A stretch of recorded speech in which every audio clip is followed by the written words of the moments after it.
नमस्कार मित्रांनो, मी ॲडव्होकेट दीपक मनसरे. आज तुमच्या समोर रस्ता केसच्या संदर्भात रस्ता केस दाखल झाल्यानंतर सामनेवाल्याने कसं सामोरे जायचं या संदर्भात माहिती पाहणार आहोत.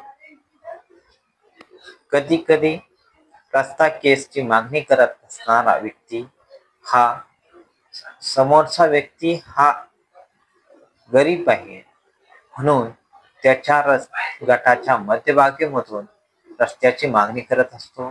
तसेच त्या व्यक्तीला त्रास देण्याच्या उद्देशानं रस्त्याची मागणी करत असतो.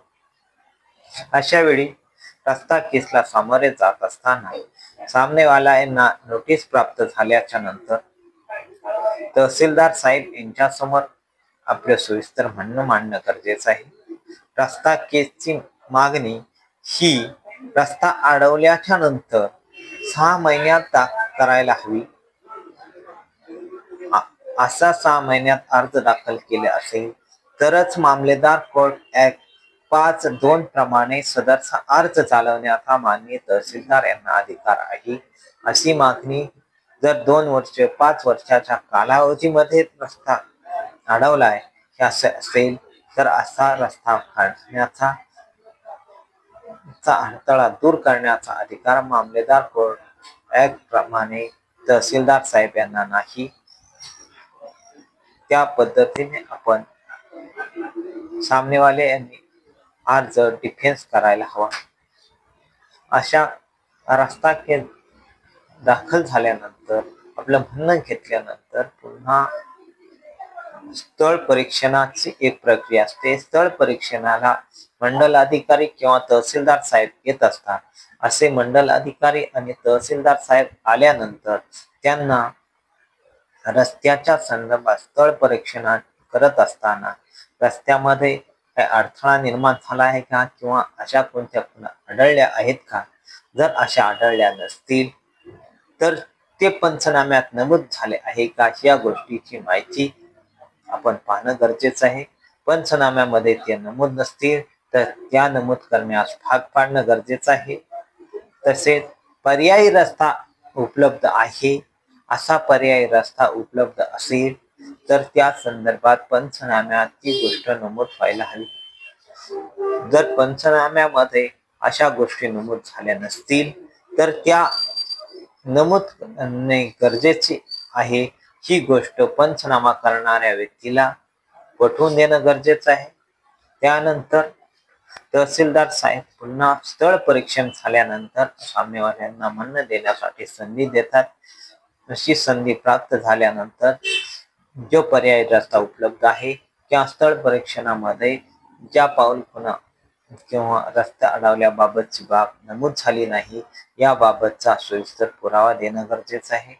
तसेच या रस्त्याच्या बाबत इतर या गटा जो रस्त्याची मागणी करतोय त्याचे सहिस्सेदार किंवा लगतचे गरजेदार जे कोणी व्यक्ती पर्यायी रस्त्याने वापर करत असतात त्यांचे प्रतिज्ञापत्र मेहरबान तहसीलदार साहेब यांच्या समोर देणं गरजेचं आहे.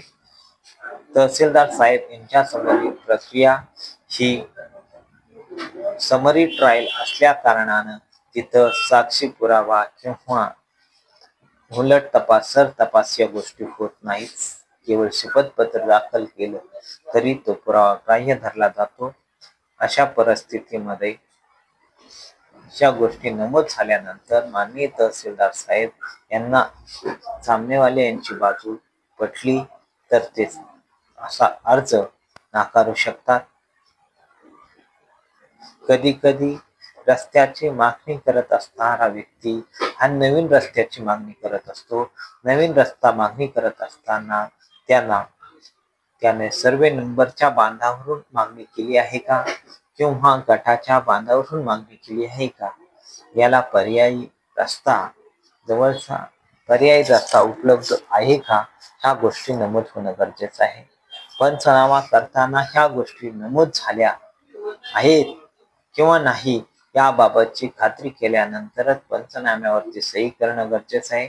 तसा पंचनामा नमूद केला नसेल, पंचनाम्यामध्ये नमूद केला नसेल, तर त्या पंचनाम्यामध्ये नमूद करायला पडणं गरजेचं आहे. त्यानंतर तहसीलदार साहेब यांच्या समोर पुरावा देत असताना देखील पुराव्यामध्ये इतर कब्जेदार किंवा यांना पर्यायी रस्ता कसा उपलब्ध होऊ शकतो या संदर्भात एकत्रीकरण, सर्वे नंबरचा उतारा, तसेच मृत इज्जतदार, कब्जेदार, लगतधारक यांचे शपथपत्र दाखल करणं गरजेचं आहे. असे पुरावा आपण दिल्यानंतर तहसीलदार साहेब यांची खात्री पटल्यानंतर ते सदरचा अर्ज नाकारू शकतात.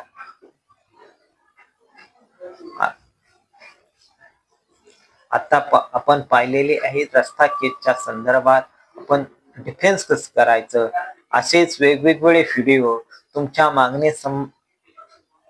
मागणी संदर्भात केले जातील.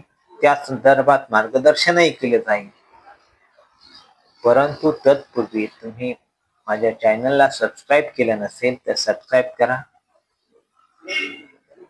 आपल्या चॅनलचं नाव आहे साध मराठी कायद्याची.